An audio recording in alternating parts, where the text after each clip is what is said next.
I want to welcome everybody today to our Makey Makey webinar on assistive technology. We have the amazing Trisha Roffey here, and I want to let Tom introduce her. I'm going to throw him on the spot because I know Tom. Tom is really a big fan of your work. Yeah. So Trisha, I became aware of Trisha's work at ISTE, at the ISTE conference last year, 2018, in Chicago. And I was just reading through the listing of all the things that were happening at ISTE, and lo and behold, there's a big workshop about the Makey Makey and Trisha's work. So I just, did a quick Google search, and also lo and behold, Trisha became inspired to do this experiment of having kids doing real design work for other kids, and involving the Makey Makey and around assistive technology. And that's when I knew I had to speak with Trisha. So and the fact that she's all the way up in Edmonton, a city that I've never been to, but I got close last October to Calgary, and I knew that we had to connect with Trisha. So anybody who is Googling her name will realize that she's doing really cool work in the world, and not just around Makey Makey, but in education in general, as to what and why kids should be exploring this world, that the maker world, of course, and inventing and creating at a deep level, and with a lot of different age groups. So I'm so excited that you're here, Trisha. Thank you. I'm going to blush. I'm going to match my dress in just a moment. I'm so excited. Yeah, we're going to hand it over to you. That's all I was going to say. Okay, well, I'm excited. A couple of people on the side were asking about ISTE. Yeah, if you haven't had a chance to check out ISTE, it's North America's largest educational technology conference. And, it's tens of thousands of passionate educators just coming to share their stories and cutting edge technologies. And I was really, really honored to be there last year. And I'll be back this year. So doing some more of the Makey Makey, but I'm going to make sure I don't have a tech fail and see if I can share my screen with everybody and see if we can make this work. And does it look proper? Hopefully. Yay! Hopefully this Nice. Looks great. Looks good. So I did put together a few things today, just if anybody does want to grab the slides or something, just if you're one of those people that wants to share this with others, or you need to be able to talk to your teachers or your parent community, I absolutely don't mind sharing. Anything I ever make is just open source, and I've been so inspired by other people, including Tom, and I just feel like it's a good chance to share. So I'll jump in and begin with just, me. That I will point out is my Makerspace Passion. I do make homemade skateboards with kids and GoPro cameras, and it is just that idea of how can we make school better. And so it kind of started with me in school. This was me when I was a kid, and I was always this tinkerer. I was always building booby traps like Indiana Jones, or, taking something apart and seeing how it worked, and really trying to kind of flip things around. And so I got into mechanics, and I used to fix photo developing machines and photocopiers and cars. And I dreamed of someday working for NASA, because I just thought, wow, how amazing that people can go to space. So I always had that tinkerer at heart. But it really has fed me being a teacher, because instead of just looking at something at its face value, I have an opportunity every single day to be able to go and work with students and teachers. Right now I work in 96 schools with educational technology. And so it's been a pretty amazing journey, but I want to take you to this image first.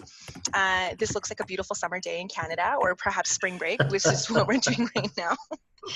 But really what it represents is when we work with kids in school, we often wait for their learning to be frozen before we do something different. So before we bring in an assistive technology or a specialist or something like that, we wait for them to get stuck, kind of caught in this blizzard of learning.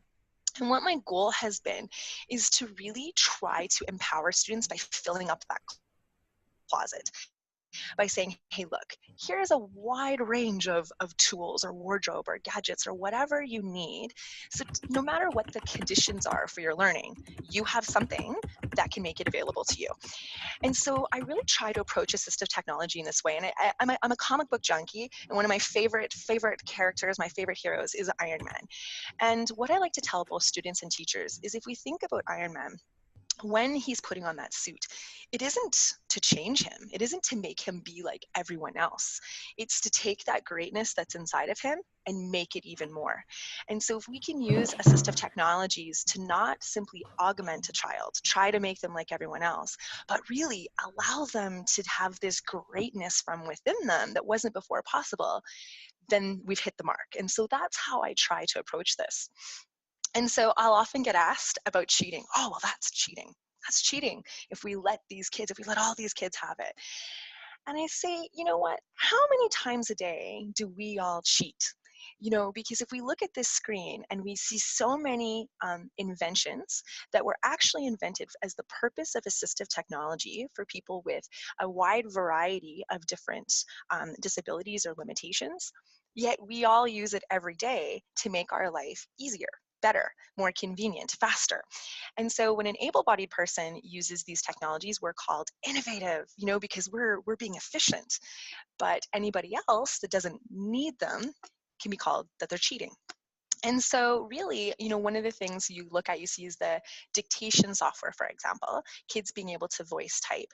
I will hear a lot that that's cheating, when really, if we think about it, the dictation software market is cornered by doctors and lawyers, our best and our brightest, because you're 30% faster when you can dictate versus writing. And that's good for billable hours. But when it comes to students, we say, no, you have to use this graphite pencil on a piece of paper to show your learning. So in Canada, we're in a bit of a different situation because we don't actually have a specific definition of assistive technology, and we don't have a mandated law or act that says that we have to have this within our schools. And yet it's still expected because we do have to meet the needs of all schools and all of our students.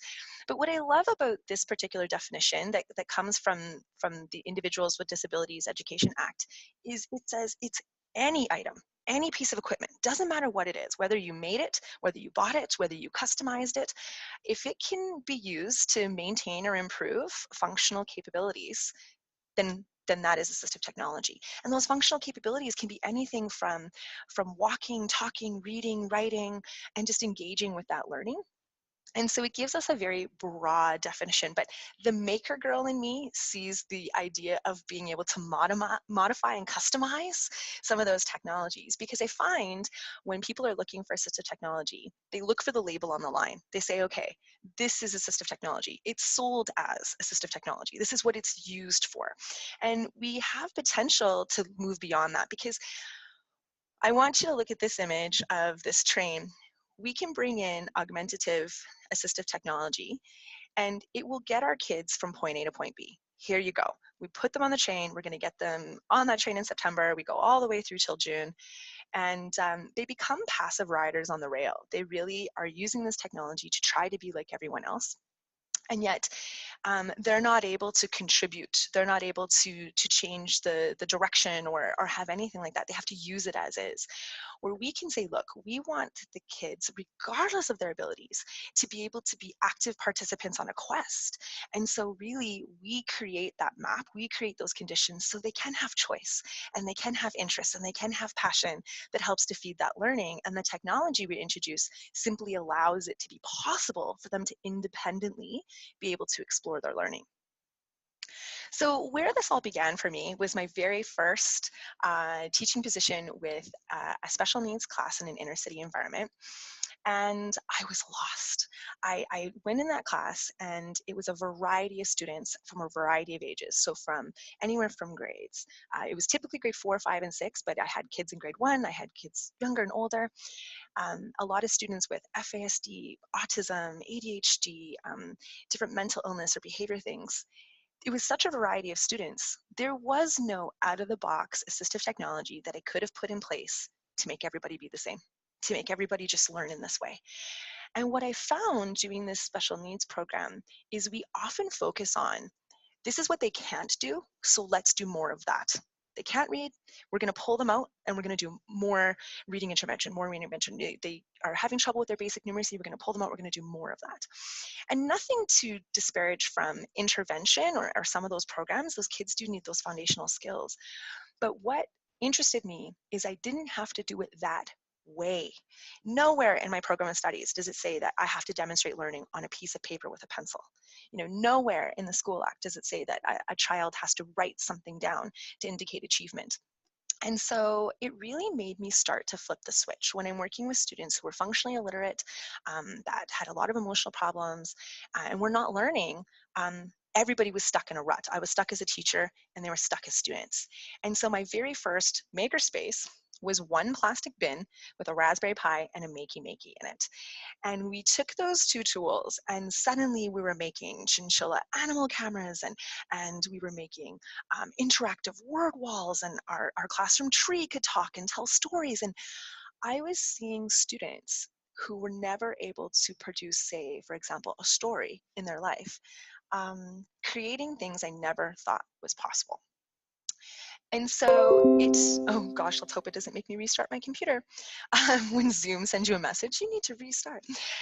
So this is something that really was an aha moment for me, was instead of only doing more of what they can't do what's never been done before, because nobody can do that. And it's a chance to take a left turn in the learning and still maybe make it to that destination that we need to go to. We're just going to take a route that hasn't been done before. And that's what I was able to do with the Makey Makey and with the idea of Makerspace in my own classroom. And it really made a difference for students. It made me think of this quote though, and it's this idea of functional fixedness. We look at what something is for, that label on the line, and then we get stuck in it. We're like, well, this button, this switch can only be used to, turn a computer on or off or play a video. Google Slides can only be used for SlideShare. This can be only used for this. And when we can allow an open mindset and get rid of that functional fitness and look at this rubber duck as it could be anything. It could suddenly tell us our math facts, or it could become a game controller, or it can tell us a story. It changes what the potential is for assistive technology for students. So fast forward a couple of years, and I was teaching computer science, and I was working with a teacher who was teaching a grade 8 computer science class. And there was this huge kind of same thing, another rut, where these students basically thought that computer science was to make video games. That's what you did it for. You learn how to code a computer, you make some video games, and that's that. But there was no passion driving the learning, and even they were sort of getting stuck in that despite their love of it. And it just made me think back to my students I was teaching previously and all of the different inventive things we were doing. And then I was inspired by this particular fellow and a TED Talk and an article. I know him. I think I fangirled him a little bit on the phone when we first talked. But I was really inspired at this idea that we could use computer science to be able to put some good into the world. It's not just for video games. It's not just for that consumption of media. We really can use it for kids with disabilities. So taking those two ideas, one of the things that really popped out is I was also struggling in my job. I'm an educational technology consultant, so I'm a teacher, but I am also a consultant in schools. And people want you to come out and use these switches. Nothing against these switches. They are powerful augmentative devices, but they are expensive. They do break very easily. And switch training is hard. You have to convince the child to press that button. And you put a sticker on it, or you try to give a treat, but again, there's not a huge motivation to use it. And so I wanted to see if we could not use the Makey Makey, just like Tom did, as a USB interface for an assistive technology. And so we decided to combine Makerspace and computer science and assistive technology into a project between two schools. And I didn't want it to be hypothetical. It was a real project. And so what we had to think about, and what I wanted to remind students when we're thinking about computer science, is that, when we're looking at technology for people without disabilities, it just makes things easier. It's just like that slide I had before. We can walk up to a mall door and it opens for us. We can get on a bus a little bit easier. You know, we can take it or leave it.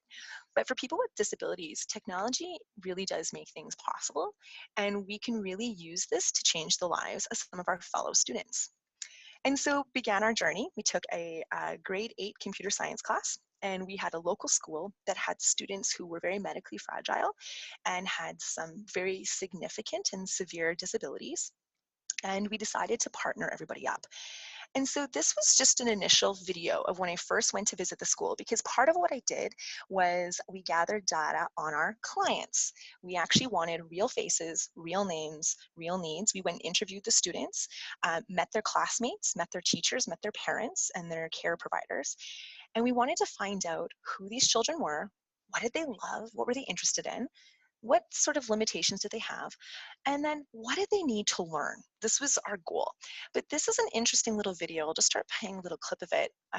Hopefully the sound works a little bit. So what's her This is favorite a word? little girl, Jaylin. These are her classmates introducing her.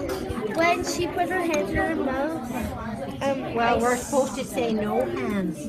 Remember, girls? What you're noticing, I'm just going to pause it there for a second. This is an educational assistant who's been with this child for a very long time. She's taping a switch to her tray. It's a non-functioning switch. It's broken. It's been broken for a little over a year. And so if I keep going, what it's trying to do is she really loves Michael Jackson music. And when she touches it, what she's trying to touch with her arm right now, her educational assistant presses play right there on that lovely old school tape recorder behind her. A cassette tape of Michael Jackson. So when we first approached this project, we thought, one, this little amazing girl has a lot more potential of just listening to music. What else could she love? Is there other genres of music? Are there learning songs we could create? You know, those different types of things. And could we allow her the functional independence of controlling the switch and controlling what she's doing herself? Now, as you can see, she has some physical limitations. She's also blind and she doesn't speak. And so the students really had to go, whoa, I'm supposed to come up with something for this. And so I created some profiles for the students where everybody contributed to. What did they really need? And it's very much like a set model that we see when we're about to put in assistive technology. What does the child need to learn? What are their strengths? What's available to them? And so we found 16 students that needed our help.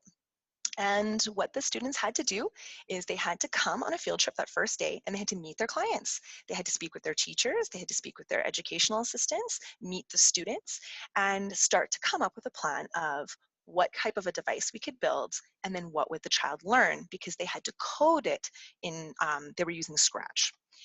And so it kind of got bigger from there, because what we realized is that our paraprofessionals, as well as our occupational our speech and language pathologists and just all of those other amazing caregivers that come in and work with our teachers, we had the students also meet with them afterwards to say, as a professional in this area, what do I need to know about a child with this type of disability or this type of limitation so that I could build something? So it really made their designs very real world authentic, because they were contributing with some of these professionals. The results were one of those unbelievable days where if we had a child that was super interested in cars and trucks, we made a shape and math learning game for that child to be able to engage with, or mazes or problem solving, whatever that teacher indicated was their learning, that's what we did. And so the kids had to two parts be able to make a functional switch, but also the associated learning activity that went with it. And so we can see, again, Jaylin being able to use some different materials. And we found out it wasn't just Michael Jackson she loved. She loved opera and Taylor Swift and alphabet songs and science videos. And to see her engage and shaking and happy and loving, you know, her parents were there that day. And they were in tears too, like to see that kind of passion and learning coming from a child that we wouldn't expect it. But on the other hand, to see my students to realize, whoa, we can really use Makerspace and computer science and those type of things to make the world a better place. And so it was one of those days, I think, that surprised everybody, because you hear a lot along the way, this won't work, you can't do this, you know, and we just took that as, yeah, absolutely. this might not work. This is part of school. This is what's really great. And when teachers tell me, my kids can't do this before I come in, I say, yes, yay, that's why we're here. If they already could do it, then what are we doing? What are we in the business of? That's the idea, is to be able to do that. And so it was a delightful opportunity. And this is just, I'm just keeping aware of our time. This is just a nice short video kind of wrapping up what the process is. And I'll showcase this, and then I'll show you where we sort of went after this project.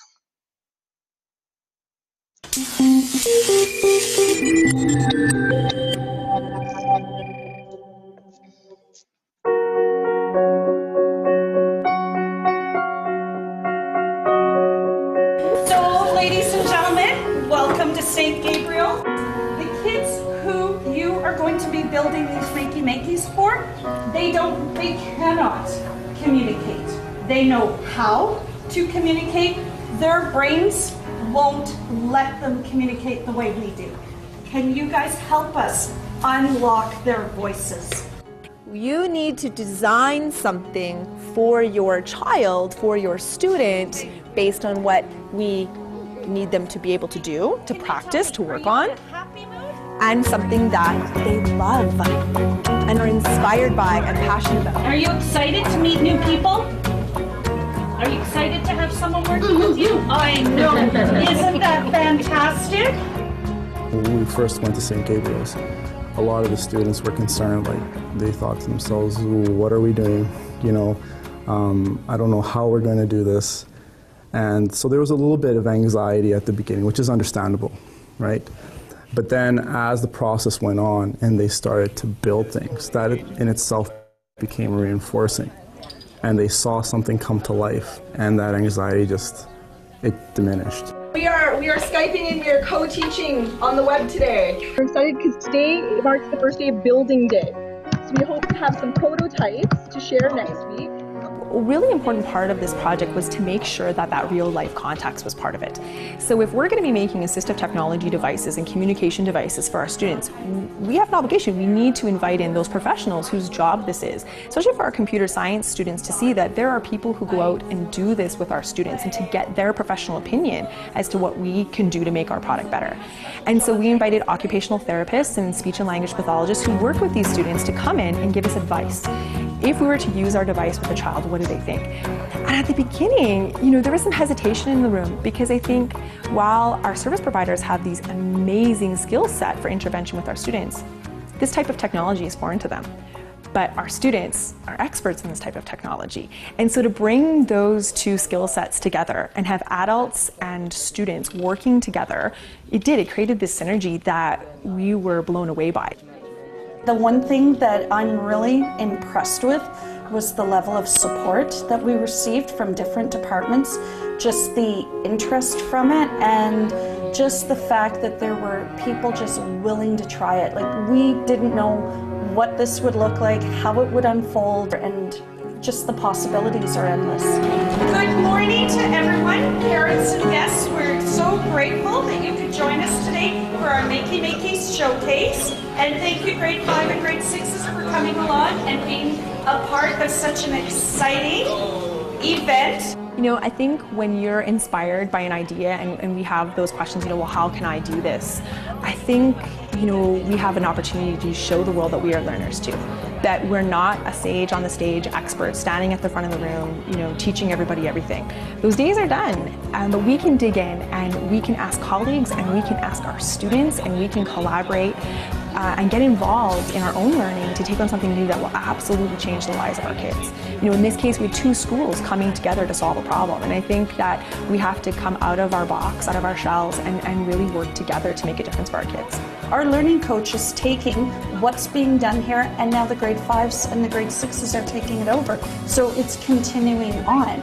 So now they're building for other kids here in the building, because this is their community and they want ownership of it. So they're creating more opportunities, and we have a very incredibly supportive parent community. And whenever you have parents on board going, anything for my child, you know what, and it's through the school, we're going to support that. So yeah, it's been this incredible growth experience for everyone.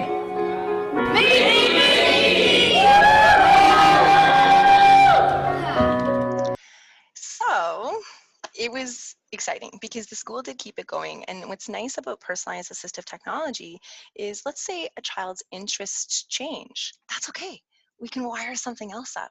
We can make something else for them that they're passionate about.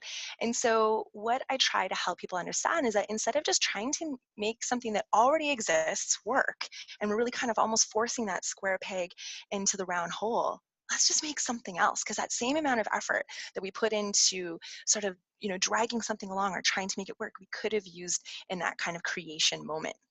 And it fed from there. The occupational therapists heard about what we were doing, and we trained them how to use the Makey Makey and make these switches and make these devices for students. And then beyond that, it just took on a life of its own, because we really want to stop tying those kids' hands behind their backs. We want them to be able to have anything that allows them to participate in their learning and love learning, and it's the best day of school ever, then we have an opportunity to do that. And so I try to show people that there's lots of non-traditional tools out there, in addition to the Makey Makey, that we can use as assistive technology, where we can tell stories and we can make math and look at our numeracy and get over different anxieties and be able to present and showcase learning. And that's really been my journey over the last 4 years. You know, yes, we can still write stories with pencil and paper, but we can also wire up old magazines and books and have them talk to us and tell us about settings. We're able to take, you know, in Alberta, we have grade 6 flight, and what happens is we throw airplanes down the hallway and we're teaching flight. But, you know, we can take just regular households objects in the Makey Makey, and suddenly we're building flight simulators using Google Earth. And now we're really exploring pitch and yaw and roll. And, you know, this is an example of a student that was really struggling in school. He's really struggling to focus and to pay attention and grasp these concepts. And he took an old it's not even a cell phone, what do they call it? Like just an old cordless phone that was found in the Makerspace. And he coded the most unbelievable flight simulator that he was able to operate with the buttons and really talk about and showcase his learning in a way he couldn't have before. We see objects like this on Pinterest, where it's like, okay, here's a great way to practice early learning and literacy, but we can see that that can be limiting. There's nowhere to go from here. But when kids can create their own letters and their own words and make what hasn't been done, in grade 1, we were wiring up your favorite toy, and if it could talk, what would it say to you and why? And let's start telling stories. And you know, in addition, we bring in other things like other robotics and different types of materials. We're wiring up word walls so that, you know, whether that's on a physical wall or whether that's kids just putting their words beside them so that they can learn them and play with them and make them talk and all kinds of different pieces. This is a project I really love because this is a child, again, who struggled and wasn't able to demonstrate learning in a traditional way. And if we look at this at its face value, this can look pretty brutal. It's this messy, and it's not neat, and there's no glitter gel pens and all this stuff. And what they were doing is they were doing a study of our Eastern Canada. And this is a child who really spent most of his time outside the classroom. And we gave him the Makey Makey, and we showed him how you can make things talk, and you can find this research, and we can put it into context. Got a call from mom, just how thrilled, because this little boy would not stop talking about his learning and about what he did, and the anxiety was gone because it was set on a table like this, and it was such a deep level of learning that you know, it's just something that his mom said he'll never forget. For once, she wasn't having to say, you got to go to school today. He was bugging her at the door, when are we going to school today? So we have to be careful of the face value. This pile of boxes has become robots that kids have made with hummingbirds to be able to form a function to save the world. And we can make our own stories and interactive magazines and Jedi lightsabers to do multiplication facts and counting, where, you know, instead of filling out just black line masters. And so from there, in addition to the Makey Makey, I do have things like drones and robots and microbits and hummingbird and whatever it takes to inspire a child to showcase their learning and to unlock that potential in them that no one saw before is pretty much the greatest thing that can happen in a classroom. And so I just call it a make fire moment. Every time we take away the ability for a child to do something on their own, to make a decision, to engage in that learning, where we have to have a person do it for them, or it's limiting what we can do, A make fire moment is that second when even you've done something simple, you're like, I made this. It's Tom Hanks on the island when finally this educated fellow, you know, he should be able to make what I have created! I have made fire! I have made fire! And you know, that's the moment when teachers figure out that these kids are learning, and it was just making this switch or making this lesson, or the kids touch it and they're like, what just happened? Like, I'm amazing. It's worth every effort it took to take that left turn, because that's the whole point at the end of the day, regardless of what we're using to meet the needs of kids. And so I'm not gonna lie, there's road bumps along the way.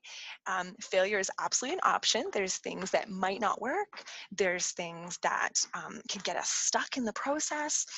But you know what? Once you kind of start that ball rolling and you get those make fire moments with kids, it's all worth it in the end. But mostly this is what I tell teachers, is that until we experience something different, until we try that on for size, it's really hard for us to create something different. And I just encourage teachers to maybe look at something not for its face value and to say, what does this child need?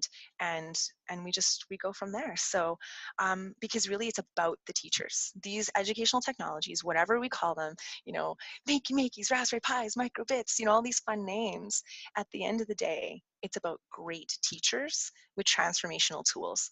And all of us have this opportunity to be able to make something really great.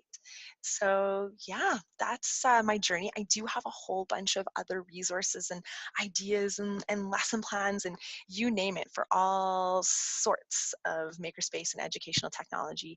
And people are welcome to explore that and just see it, because there's tons of QR coded activities for people just to kind of jump off and try something for size. But yeah, that's in a nutshell the whole experience. Wow. From start to finish. So much information in such a short time. That was amazing. Thank you. Thank you. So let's see, we only have, we do have some questions. Oh, well, you're gonna share your SlideShare with us, right? Or your Google Slides, and then I'm gonna put it in a blog post, and I'm going to share a recording. So all of that will be there, and also we'll put a link to your blog with all your other information, of course. John Lynch is asking about the Scratch projects. Do you have your Scratch projects in a studio that the students made? Yeah, so the Scratch projects are posted and shared. Maybe what I can do is I can grab some of those specific links for the individual learning games. They were really created around that specific child. And so if they were interested in Elmo, then we made whatever learning game they needed around Elmo. And so some of those different pieces, but yeah, we just used Scratch, and that's what they were previously using to make their video games, their original reason they signed up for computer science, but then we turned them into learning games. That's really cool. I did a word wall, but with different words all on one wall, like on one piece of cardboard last year. And my goal was to have fifth graders design them for kindergartners based on a favorite book. So again, that's awesome. Yeah, it's totally a fun idea. And such an easy thing to do too, like just recording a voice in Scratch. So someone had asked that. I think they hadn't used Scratch yet. So Scratch is free for everyone who hasn't heard of it. Scratch is free. It's scratch.mit.edu. Sign up for an account. There's even a new Makey Makey extension along with the new extension. So great. It's so cool. It allows you to put secret codes. And we actually have a whole webinar on the new Scratch in our YouTube playlist, which we will send out to you. Let's see. Were there any other questions, Tom? Did I miss anything? Well, I've got one for. So I have one for Trisha. So can you tell us about the age range? You were working with grade 8, or maybe you can tell us their age and experience before doing their first real design challenge for their fellow students. So these were grade 8 students. They had no previous computer science experience whatsoever. It was something that was new to the school. It is hard to find computer science teachers, and so they really had no experience with that.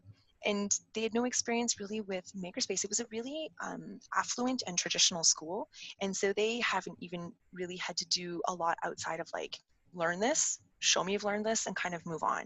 And so as much as this was an amazing learning opportunity for the students who were struggling, who needed those assistive technology switches, this was powerful learning for the kids that initially created it.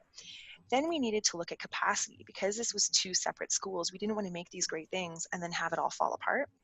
And so that's why the grade 5 and 6 students attended the day with us and came and met our grade 8 students, because now those grade 5 and 6 students were going to make the next iterations of the switches and keep the learning games going. And we really did put it in the hands of students to help contribute to their peer community.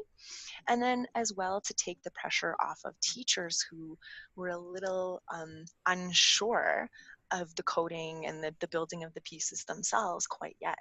So it ended up being really good. But the youngest I've ever created these type of things where I touch and I make something talk, or I make something do it. I've done it with as young as grade 1, just because Scratch is so simple and the Makey Makey is so intuitive and simple, and they just want to touch. So it really is just the world is your oyster. And so a follow-up question to that, tell us about the timeline, like how many classes did it take to, from the moment you said we're going to do this and you began to introduce the idea and the day of delivery?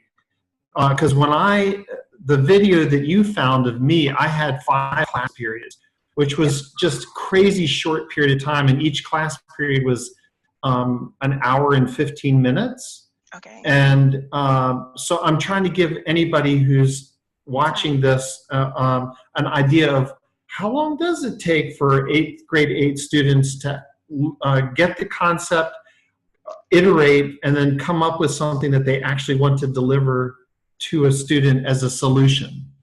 Yeah, it was interesting because, to be honest, in the school that I was working at, they were trimestered, so they had even shorter periods of times for their option. So as far as like hands-on working time, they had 10 classes to be able to come up with it. So they had a field trip day where they got to come and meet the students. They had 10 classes to be able to build, and then we had our showcase day.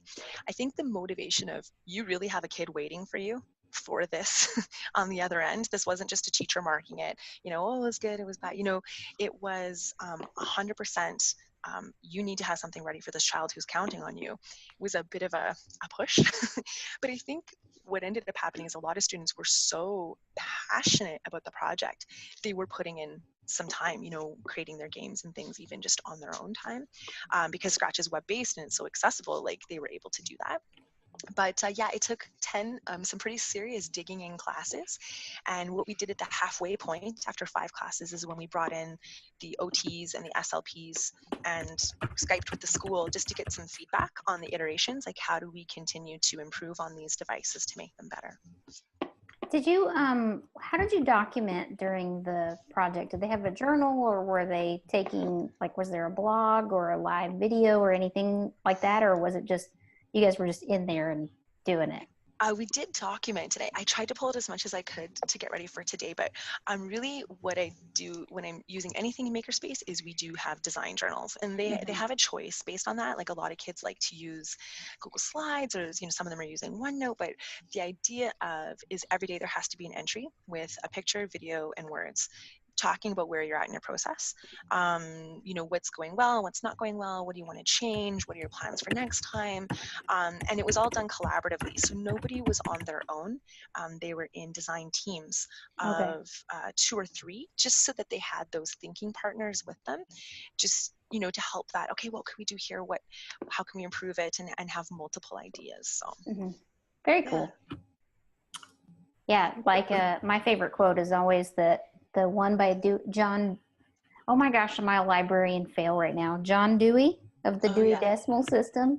There is it's something like, there is no learning, there is only reflection on learning. You actually learn by reflecting. So Well, and what was interesting as far as grading, because what's kind of scary about it is we had to provide a grade. Like I knew it still had to be a graded project, but I put it in the hands of the kids. Did you meet the needs of your student? How did that go? It was 100% self-reflective. They give themselves their mark. And I said, if we need to agree to disagree, we'll have a conversation. But otherwise, me providing this quantitative mark on a project when really it was about how did they feel about their learning and how did they meet the needs of that child. It really sort of I had to come out of my comfort zone for that too. Yeah. You have another question here before we probably need to wrap up. Have you replicated this project with different students? And if not, or if you have, what would you do differently? I have. Now, we didn't do the same where, this one was really trying to, I guess, unbox the idea that we could do something different, really showcase a left turn. And so now we've got to do this in 2 different schools, focusing more on like in-house support for the students. And really, I think we're not a roadblock, but it is just changing the mindset of the teachers. The kids are all in. They want to make these things. They want to create these devices, make these learning programs. But is teachers to go, oh yeah, I can do this different. Oh, they can learn this way, or we can have these in the classes. So if I could do something different, I'd like to have teachers more involved in the construction of the devices and the creation of the games. They really, at this point, influence like what does the child need to learn, where are their strengths and limitations. But I think having more teacher construction as part of it would definitely be a goal of mine. Cool. There's one resource that I'd like to share with you. A lot of my work around having students doing real design work for others or to solve a real world problem, as opposed to I think one of the worst things that we can do as adults, not just educators, but adults, is to tell children that someday you will be able to add value to the world when you graduate with your college diploma. No, we need to give students the opportunity to go out into the world and solve real world problems. And, we've been talking a lot about technological problems, but there are all kinds of problems. I met or visited a school in Arizona where at a high school, the students were learning about industrial design, and they went in and looked for all kinds of different challenges throughout the school and zeroed in on one that they really wanted to solve this or create a solution to, and it was the lunch line. Oh. And how could they make the lunch line more efficient, because it took 15 or 20 minutes just to get your food, and it was like a 35-minute or 30-minute lunch period. So essentially half your time is spent just trying to get your food. They knocked that amount of time in half using some industrial design technology. So with just how they moved people through using the existing materials they had. So anyway, I'm going to put a link here to a program out of Purdue University in Indiana called EPICS, which stands for Engineering Projects in Community Service.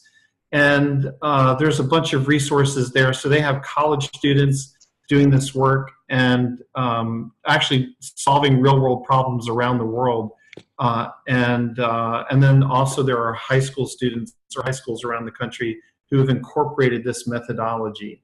I have got to find the link. When I was at South by, this was like a huge thing, this idea of kids doing things. And there was a kid, I just remember that there was a whole site, like a crowdsourced site of children or teens who could say, I want to do something to change the world. And this company was helping them do it. Oh my gosh. Oh. I gotta find it now. That'd be neat to see. Well, it's a little bit like even Project Enable. Like we had students here wanting to get involved in 3D printing design to make prosthetic hands and other appendages for students. And, there's so many examples. And I think the biggest thing, like when I share those student inventor examples, whether that is prosthetic hands or, apps that recognize faces for their grandparents and, so many different things that these kids are inventing. Number one, they had a reason. It wasn't contrived. It was real. They had a real need to do it. And number two, a lot of these things were outside of the classroom, and yet we do have the flexibility in our curriculum. Like, it's not like I could just do this project and it was just off the rails. This was our language arts, this was science, this was math, this is embedded in the curriculum for our students to be able to learn. We don't have to let it sit in the realms of clubs for the best and the brightest or after school clubs. This is really a powerful way to learn for everybody, and a transformational way to learn for those students who need it. I found it. Yes. Peacefirst.org. Peace First. Peace First, and I'll type it. But it was a whole session on social justice, and they were saying that 60% of today's youth want to change the world. And that's compared to my generation of 16%. 60 versus 16. Yeah, Peace First. And they had thanks, Tom. They had a young man there, a young man of color who was into comic books, and he loved comic books so much, and he felt when he was in middle school and high school, he felt weird about it. He didn't think anyone else would like comic books that was like him. And so he actually was like really depressed about it. But when he got out of high school, and he met other people, and he realized there were lots of people of color who liked comic books. He created his oown webpage, and like he was there at South by with a cape on, and was just like the coolest kid. He's only like 18 now, right? But it was really cool. So yeah, thanks everybody. This was an amazing webinar. I actually said it was giving me chills, and because it was just so great, and it was really cool to see your kids interact with other kids. I know I've personally tried to do design thinking projects with students where it was based in real life, like fixing things at school. And a lot of them get hung up on like the cafeteria thing or too many people in the hallway. So I think really focusing on a specific human need, like here is a child who could do more in the world. Can you help them do more in the world? Like, it's just amazing. It's phenomenal. And obviously, a game changer for those kids. So just really thank you for sharing your story today, Trisha.